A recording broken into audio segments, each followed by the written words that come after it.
Before I start my talk, I guess, because my first topic is, as you see there, that I revised, or I should say, added some stuff to my program pages, well, radar and severe, based upon some of the feedback that I got from the Survey Monkey that Mark set up, and I appreciate his doing that. So before I launch into that, I just wanted to kind of show real quick.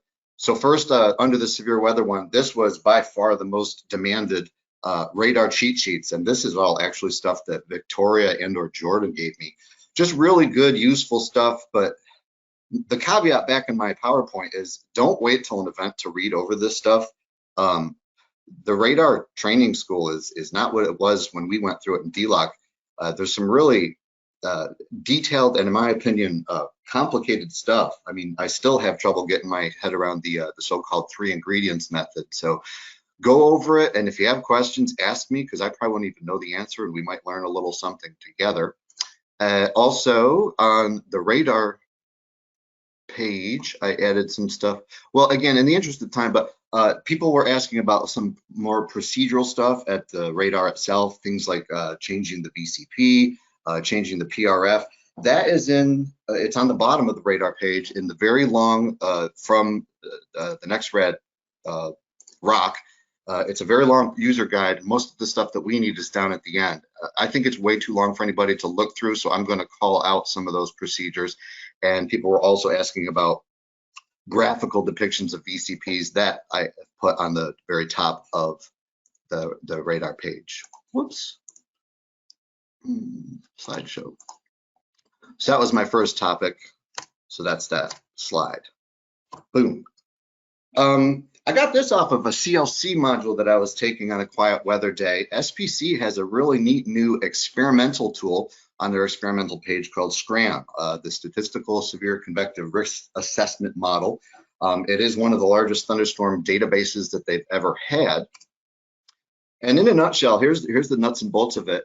It takes cloud to ground lightning from the NLDN and the Earth Network and assigns a grid box to every 40-kilometer grid box, and then looks at mesoscale analysis, and it tries to give some, I'll show the output on the next slide. It looks like the prob severe stuff, but what's different about it is it also pulls in LSRs and looks at what happened. It looks at the weather report and then adjusts the probabilities accordingly. Here are some of the ingredients. We don't need to get bogged down in this. I think the salient point of this is that it looks and acts like prob severe, but it's like, I'm making air quotes with my fingers. It's a little bit smarter because it's ingesting LSRs. I have mixed feelings about how much utility it'll be here because one, our CWA is kind of small, and two, I think sometimes there's a tendency to not get LSRs out in a timely fashion, whether we don't have enough people or we've already chatted it and we're like, well, we'll get the LSR out later. But I think this ups the importance a little bit of when we should try to get LSRs out in as much real time as we can, because it's going to change, i.e. raise the probabilities that you see. And because I'm talking about LSRs, this is obviously a funny example, but I just learned about this a few days ago and I wanted to grab some kind of an image. This was when a front was offshore a few days ago, looks like April 1st, and it showed the probabilities there. So those are obviously just the base values, but if we had somehow magically shifted all of that 400 miles to the west and LSRs were coming out, I think you'd see a little bit more hot spots like you do on the northeast end of that line. Moving on. Wanted to give a little radar tour, as I often do, especially if an event was recent, about an event that I worked, March 17th. We had a little bit of a microburst, and it was a difficult case to work, even though, as you can see here in the reflectivity, a nice, what looks like an inflow notch, reflectivity being in the upper left, and very nice convergence over Florence County in the upper right on the base velocity. Trouble is, nothing happened there. Hopefully this loops. No, the loop's the next page. But I did want to show how nice that convergence was in Florence County, and not a darn thing happened there. The severe weather, of course, happened up here in southwestern Robeson County. So I'll loop it, and again, not to put anybody on the spot, but I watched this many times, and I wanted to see if there was anything that kind of stuck out as the storm moves into Robeson County. A fledgling rotation maybe, but really no inbounds. So, you know, you can call it a rotation if you want. It's a little bit subjective, but where my cursor is, if anything really kind of sticks out. And I don't know, to me, the short answer is no, but you can see in both reflectivity and the velocity, the whole cluster of showers and storms. And I say showers because by the time it got into Robeson County, the lightning was almost done, which was another thing, of course, that made this such a difficult case. But the whole thing, and that is, I show, I get ahead of myself a little bit. Oh, I didn't have the surface. There was a mesoscale low there. And so I think what just kind of happens was when the whole thing just starts to rotate, any little boundary interaction or storm scale interaction can put down some damaging wind, which was the case here. We did not have any tornadoes. We were in a marginal, which I didn't show, but I wanted to know if the mesoscale environment gave any clues. Here's ML Cape. It shows that there's a little, but also that it should be capped. I guess that was surface-based Cape, sorry. ML Cape was present though, right? A little tongue of it into Robeson County, and also a gradient of it. And storms seem to love gradients, be it, you know, instability, dew points, wind shifts, whatever. It's always just going to make things happen in the absence of any kind of a boundary or gradient. Little bit of shear moving into Robeson County, 30 knots. But I think this, if there is a silver bullet, there rarely is in any severe weather event, but there was some decay, and again, a gradient of it. So why I show all of these things is this was at 1 o'clock in the morning, and the TAFs were brutal, and I think we needed a mesoscale analyst because I don't think me and the other Y shift were aware of these environmental parameters. Again, especially because there was a lot of IFR, and that, you know, I was just pulling my hair out with the TAFs that night, and I think we could have used a third person. Lastly, I'm going to shift out of radar mode and go into satellite mode. Maybe some of you have heard about this, but I asked a few of you, and a few no's sufficed. So even if only a few of us learned something, there's been a lot of research going on, apparently in the last 35 years, about a poorly understood feature called the above anvil cirrus plume. And that's what this feature is here that I'm trying to mouse over. Conceptually, what I think they think is going on is that sometimes a storm has an overshooting top, and the stratospheric warming wins out, and all you have is an overshooting top, and that's it. But apparently, sometimes the overshoot gets into the stratosphere and is maintained as the name implies, a plume of cirrus that is higher than the anvil.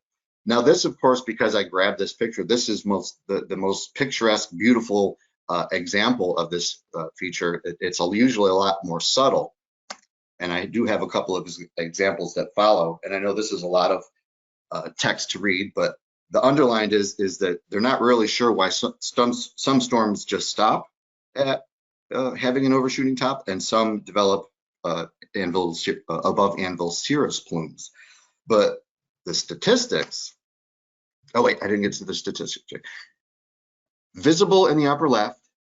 See, to me, I think that's subtle. It is hard to see, but when you pair it with the upper right, the infrared, the AACP has the distinguishing feature that it's warmer than the surrounding anvil plume because it has been lofted up into the stratosphere where temperature increases with height. So that's going to be its distinguishing feature.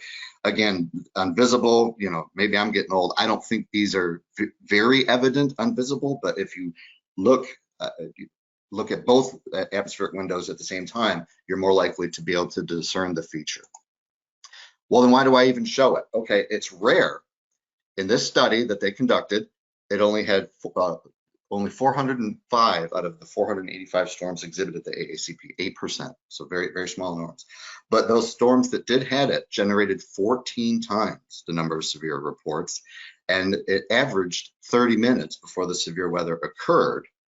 And 73% of the significant 65 plus knots had the AACP. Those are the bullets that I wanted to pull from the document, but the full document is listed here. But also, if you search above anvil cirrus plume, you're going to get the article. It's a pretty good read. So I'm almost at my 10-minute mark. My summary slide, our events are usually marginal. We don't live in the plains. Every time you take something from, you know, the WTTB, it's usually a pretty cut and dry case. But for this reason, I think we've done a really good job in the last 10 years or so. We used to literally look for a reason to not warn. There was such a hesitancy, and especially for the first storm of the day, which Reed has provided some real good feedback. That's the one that we miss. But once we start warning, we just seem to keep warning. But I think the mentality shift is still going, looking for a reason to warn. You know, be a bit of a severe weather monger. You're not going to end up in Mark's office and he's going, oh, you issued too many warnings last night. Nothing happened. But you know, the flip could be true. And that our radar is the greatest tool, but it's not perfect. You know, going back to the microburst event that I showed last in the middle of the presentation, and that maybe we could have used the third body. Since I do have a minute or two, I do want to go back to the radar loop. At the beginning of the loop, I did see a boundary feeding in, but if I do a distance speed tool in my mind, it looks like it probably raced ahead of that storm, and I don't think that was really relevant to it. But you know, the slide that I usually show every year is that a mere wind shift of 5 knots on either side has like roughly the same vorticity as a 30-knot mesocyclone. So if that boundary did feed in there and it disappears, probably because it's shallow and it just gets away from the radar. But also remember the infamous loss of convergence signature when a storm when it becomes down radial. And so I wonder if maybe that convergence that we saw in Florence County was still present, but because the angle started to change, it just wasn't as evident. And right there, you see it tries to rotate, but that's where the damage occurred. I just thought it was a neat tool where maybe the radar, quote unquote, failed us a little bit, but I think if we were more in touch with the mesoscale, i.e. me, maybe we would have known that the storm was moving into a little bit of a better environment. But that's all I really wanted to show on that and the other satellite one. So that's all I've got, Reed. Hey, yeah, Mark, I got a question for you on that radar. Sure. Did you look at the reflectivity from the Raleigh radar? Because that's almost 90 degrees to that. Okay. But I was thinking that, and you know, as always, after an event, when I'm working the next day and busy again, it's hard to grab much from the AWIPS when you only have 24 hours to do it. So I just grabbed what I could, kind of frantically. Well, let Jordan or myself know, and we can archive those cases for you. One thing, what's nice is it's got added, and you and Carl put it in where we now have the high resolution coming in all the time from Raleigh and surrounding radars for base reflectivity velocity. And also, Jordan made a comment to me yesterday. We were talking about the storms from the other day. Is he used the Columbia radar and the Charleston radar more than he did our radar for that stuff down in Williamsburg County, and he may want to make a comment on that. But I thought that was a really, really good point he made.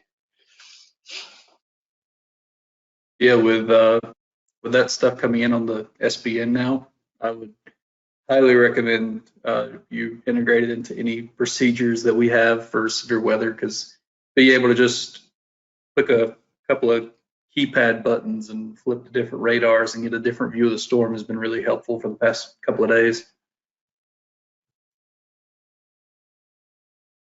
Thank you for that comment.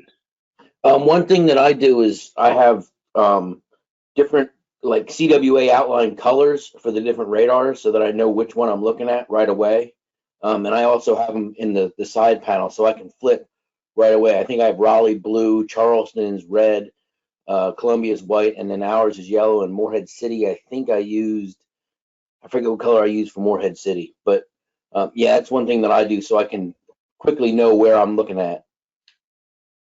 Yeah, Josh told me that was one of the best tips I ever gave him, was to use CWA colors for various things. That's a neat idea, Terry. Or sometimes I'll have tornado products, red, flooding products, green, things like that. Yeah, thanks for bringing that up. That's a really cool thing.